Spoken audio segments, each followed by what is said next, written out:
अभिवादन स्वीकार करें। मैं उदय पठानिया। अब जिन मुद्दों पे मैं बात करने जा रहा हूं, उन मुद्दों पे आपको कुछ हंसी भी आ सकती है और कुछ मुद्दों पर आपका जो पारा है वो भी सातवें आसमान पर पहुंच सकता है। तो पहले बात करते हैं हल्की फुल्की, क्योंकि इस हल्की फुल्की बात में भी दर्द है, इस हल्की फुल्की बात में भी व्यंग है, कटाक्ष है।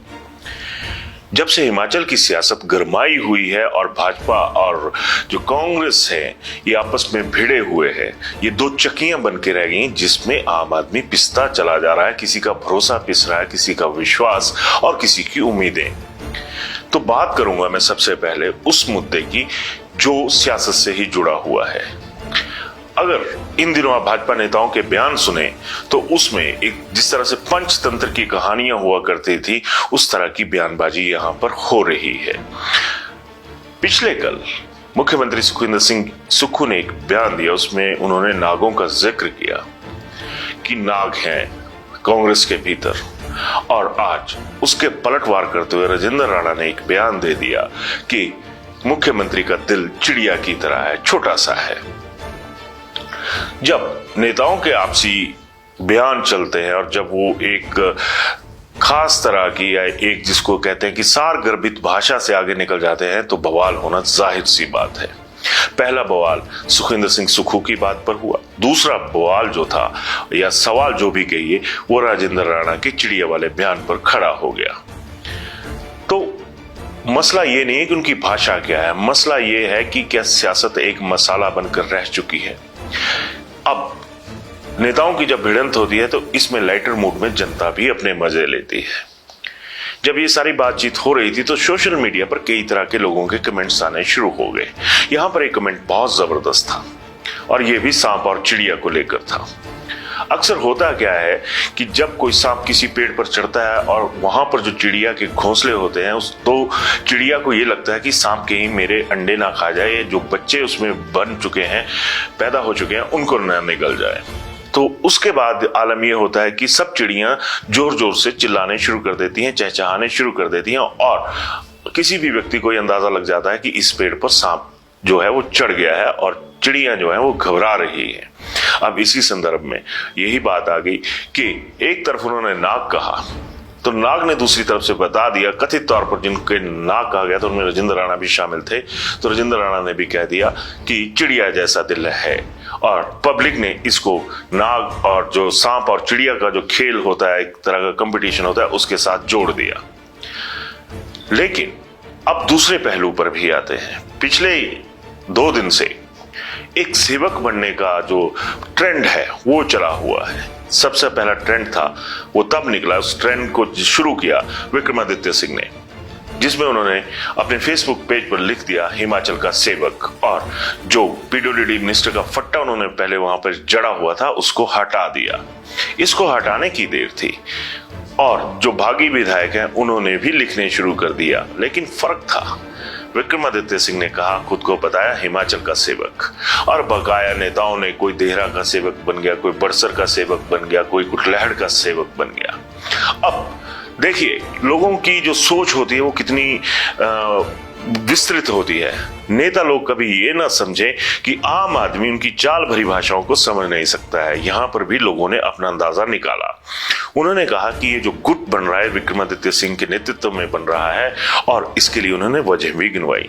उनका कहना था कि विक्रमादित्य सिंह ने अपने आप को शिमला ग्रामीण का सेवक नहीं बताया बल्कि हिमाचल का सेवक बताया, और जो बकाया नेता थे उन्होंने खुद को अपने अपने हलकों का सेवक बताया, और जिससे लोगों ने ये भी कहा कि ऐसे में तो ये साफ नजर आ रहा है कि इस टीम के जो लीडर हैं, सेवकों की टीम के जो लीडर हैं, जो इसको आगे अगर सारे हालात सही रहे तो उसको लीड करने का सपना बतौर हिमाचल का सेवक विक्रमादित्य सिंह देख रहे हैं, और बाकी तमाम जितने भी हैं उन्होंने अपनी अपनी जो हल्का रूपी रियासतें हैं उनका सेवक होने तक एक तरह से उनको संक्षिप्त करके रख दिया है कि हिमाचल का सेवक विक्रमादित्य सिंह और हम अपने अपने इलाकों के सेवक। तो यहां से पता चल जाता है कि आखिर हिमाचल की सियासत में हो क्या रहा है। और सबसे बड़ी बात, जनता जनता का ये कहना था कि ये कहीं ना कहीं तय हो चुका है कि अगर कल को कोई बड़ा धमाका होता है तो उसके टीम लीडर जो हैं वो विक्रमादित्य सिंह होंगे। ये लोगों का कयास है। अब कयास सही बैठता है या गलत ये अलग चीज है, लेकिन सबसे बड़ी बात यही है कि लोगों के मन में क्या चल रहा है। इसी हल्के फुल्के मूड में एक विक्रमादित्य सिंह के बाबत मुख्यमंत्री सुखविंदर सिंह का बयान आया। उन्होंने कहा कि विक्रमादित्य सिंह मेरे से पूछ कर गए हैं और वो बता कर गए हैं कि वो बागियों से मिलने के लिए जा रहे हैं, लेकिन उस बयान के बाद अभी तक सुखविंदर सिंह सुक्खू का कोई बयान इस संदर्भ में नहीं आया है कि अभी विक्रमादित्य सिंह आखिर हैं तो कहां हैं, क्या उनकी अभी भी बातचीत हो रही है। इस संदर्भ में एक सोशल मीडिया यूजर ने वहां पे एक कांगड़ी की कहावत है कि काड़ू पे जा पतरा ना पत्थर ना काड़ू, यानी एक व्यक्ति को जो पत्थर यानी पत्ते होते हैं उनको लाने के लिए भेजा, लेकिन वो आदमी ना जाने कहां खो गया, ना वो खुद आया ना वो पत्ते आए।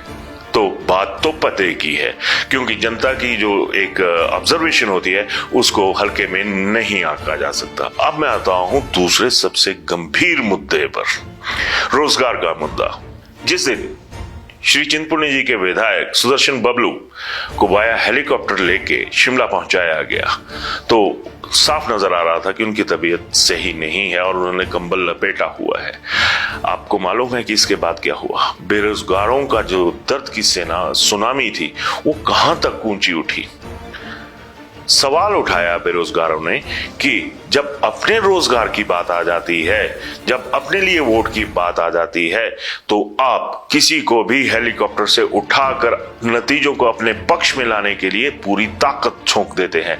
लेकिन जिन युवाओं ने टेस्ट दिए थे, क्वालिफाई करे थे, सरकारी नौकरी के लिए पूरी जी जान लगा दी थी, उनके नतीजे कहां हैं? सरकार ने इतना जोर उनके नतीजों को घोषित करने में क्यों नहीं लगाया जितना जोर एक विधायक के वोट के लिए उन्होंने लगाया। तो सवाल तो जाहिर सा था और सवाल भी वाजिब था, वजनदार था। क्यों? इसकी वजह भी यही है कि सरकारों को ये एक बीमारी होती है कि वो आम आदमी को हल्का समझती हैं। उसके सपने, सरकार के सपने जो होते हैं वो उनके लिए अहम होते हैं और आम आदमी के सपनों के लिए सरकार के मन में सिवाय हल्केपन के कुछ नहीं होता। और इस बाबत तो अब जो उदाहरण खुद सरकार ने पेश किया है एक वोट की खातिर, वो अब सबके सामने आ चुका है। अब इसी मुद्दे पर थोड़ी देर पहले एक सियासत में एक घटना हुई जिसमें जो मौजूदा कैबिनेट मिनिस्टर रोहित ठाकुर हैं वो कैबिनेट को छोड़कर बाहर निकल गए। विवाद हुआ कि रोहित ठाकुर जो है वो बाहर निकल चुके हैं और उन्होंने कैबिनेट से किनारा कर लिया है। जब ये खबर चली तो फेसबुक यूजर्स या सोशल मीडिया पे जितने भी लोग हैं वहां पर एक बहुत बड़ा कमेंट आया। कम्प्लीमेंट नहीं था ये, क्योंकि इसकी वजह जो थी कैबिनेट से बाहर जाने की, वो रोहित ठाकुर ने ये बताई कि वह अपने बेटे को जो पहली दफा हॉस्टल जा रहा था उससे मिलने के लिए वो बाहर गए। तो इसके ऊपर एक सवाल उठाया कि जब अपना बेटा घर से निकल रहा था तो मंत्री महोदय को उनका जो बेटे की पीड़ा है, बेटे से अलग होने का जो एक तरह से भाव होता है वो उनके मन में उठा, तो उन युवाओं के लिए क्यों नहीं उठा, उन बच्चों के लिए क्यों नहीं उठा जो सड़क पर बैठे हुए हैं, जिनके ऊपर खुले आसमान के नीचे वो धूप, गर्मी तो अभी खैर है नहीं, सर्दी, कड़ाके की ठंड को झेल रहे हैं। तो गर्माहट फिर अपनों के लिए ही क्यों? जब किसी का दिल दुखी होता है तो वो हर चीज को गंभीरता से देखता है। यहां भी लोगों ने इस घटनाक्रम को पूरी गंभीरता के साथ देखा और ये देखा कि हमारे माता पिता तो कैबिनेट रैंक के हैं नहीं, उनका वजूद तो इतना है नहीं, तो बच्चे तो हम भी किसी ना किसी के हैं। तो जब ऐसी चीजें होती हैं तो सियासत में बहुत सारे बवाल सवाल उठते हैं। अब इसी बात से एक चीज और थी, खबर नवीसों के पास कई बार खबर ऐसी भी पहुंचती है, सूचना कह लीजिए ऐसी भी पहुंचती है जो बहुत कुछ बताने वाली होती है। कई मर्तबा सूचना सही भी होती है और कई बार सूचना गलत भी होती है और कई बार सूचना ऐसी होती है कि जो अभी तक तो हवा में तैरती हुई नजर आती है, लेकिन बाद में जाकर वो सूचना जो है कहीं ना कहीं सही साबित हो जाती है। बताया जा रहा है कि शिमला पार्लियामेंट्री के भीतर जो ताजा बवाल हुआ है, ये आप लिंक कीजिएगा कि मैं किस लोकसभा क्षेत्र की बात कर रहा हूं। बताया जा रहा है कि जिस तरह से सत्ता संतुलन में पहले 1.25 साल पहले हुई गड़बड़ी को सुधारने की कोशिशें की जा रही हैं और मौजूदा दौर में जो प्रेशर पॉलिटिक्स चली है उससे बचने की बातें की जा रही हैं। उसमें शिमला के एक मंत्री महोदय को यह कहा गया कि भाई साहब, आप तो अपने हैं, आप ये पद छोड़ दीजिए कैबिनेट रैंक का, और आपका जो कैबिनेट रैंक है वो अपर हिमाचल के किसी एक और नेता को दे देते हैं। राजपूत बिरादरी है, एक ही जगह वो रैंक रह जाएगा। तो बताया जा रहा है कि वो मंत्री महोदय जो ऑलरेडी कैबिनेट मिनिस्टर है, उनको ये चीज बहुत बुरी लगी और उन्होंने जिस तरह के तेवर दिखाने थे वो दिखा दिए। तो बात फिर वहीं आ जाती है कि जब ऐसी सूचनाएं, चाहे पुष्ट है अपुष्ट है, उनमें सच्चाई है या नहीं है ये अलग बात है, लेकिन उस चीज का जो असर है वो शारीरिक तौर तो छोड़िए, शारीरिक तौर पर तो हमारे युवा जूझ ही रहे हैं, वो मानसिक पीड़ा को भी बढ़ाने वाले हैं। तो हिमाचल में इस वक्त बढ़ क्या रहा है, हिमाचल किस तरफ बढ़ रहा है, ये सबसे बड़ा सवाल है। इन मुद्दों पर अपनी राय जरूर दीजिएगा। धन्यवाद। शिमला होटल, घर के बाहर घर जैसा अपनापन। अपने वेकेशंस को सुनहरी यादों में पिरोएं शिमला होटल के साथ। राजसी वैभव और राजस्थानी आव भगत जो देगी आपको एक रॉयल फील।